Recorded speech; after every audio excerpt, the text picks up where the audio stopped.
কালকে যদি জয় বালাজি কারখানায় আবার লোহা ভাঙতে ঢোকে, আমরা বলছি মোটর সাইকেল সহ সে লোহা কারবারিদের বেঁধে রাখবো।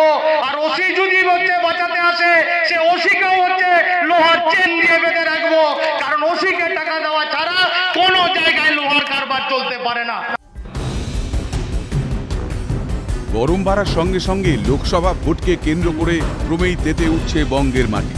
বর্ধমান দুর্গাপুরে বাম প্রার্থী সুকৃতি ঘোষালের সমর্থনে লেনিন সরণিতে সভায় বক্তব্য রাখতে গিয়ে বেলাগাম পশ্চিম বর্ধমান জেলা সম্পাদক মণ্ডলীর সদস্য পঙ্কজ রায় সরকার।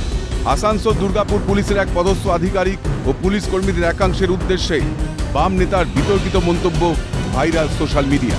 পরে সাংবাদিকদের মুখোমুখি হয়েও নিজের বক্তব্যে অনড় থাকলেন সিপিআইএম নেতা।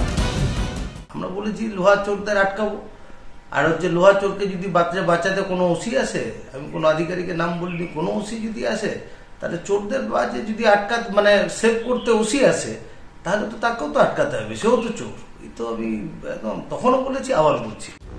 জানা যায় লেনিন সরণিতে থাকা একটি কারখানার যন্ত্রাংশ চুরি হচ্ছে অবাধে। চুরিতে মদত পুলিশের। বদলা নিলে এইসব কথা বলার কেউ থাকতো না। সিপিআইএম নেতার বক্তব্যের পাল্টা মন্তব্যে বিতর্কে জেলা তৃণমূল সহ সভাপতি উত্তম মুখোপাধ্যায়। আমাদের বদলা নয় বদল চাই বলেছিলেন, ওই বদলটা হয়েছে সরকারের, বদলাটা হয়ে গেলে কিন্তু এগুলো পরিষ্কার হয়ে যায়, এগুলো সব কথা বলার লোক থাকতো না। এখন সব চোর এক হয়ে গেছে। দুই দলকে একযোগে বিঁধেছেন বর্ধমান দুর্গাপুরের বিজেপি প্রার্থী দিলীপ ঘোষ। কারখানাগুলো বন্ধ করলো কারা? লাল ভাইদের জিজ্ঞেস করুন। আর যারাই বন্ধ করেছে তারাই চুরি করছে। এখন সব চোর এক হয়ে গেছে। এখন কান্নাকাটি করে কি হবে? তাদের সময় পুলিশ কি করতো যখন ক্ষমতায় ছিলেন? আজকে কেউ মানছে না কথা, তাই এইসব বড় কথা বলছেন। ভোট যুদ্ধের লড়াইয়ে যুযুধান শাসক বিরোধী উভয়। 1 ইঞ্চিও জমি ছাড়তে নারাজ। ক্রমশ তপ্ত হচ্ছে রাজনীতির ময়দান। রাজেশ সেনগুপ্তের রিপোর্ট, ক্যালকাটা নিউজ।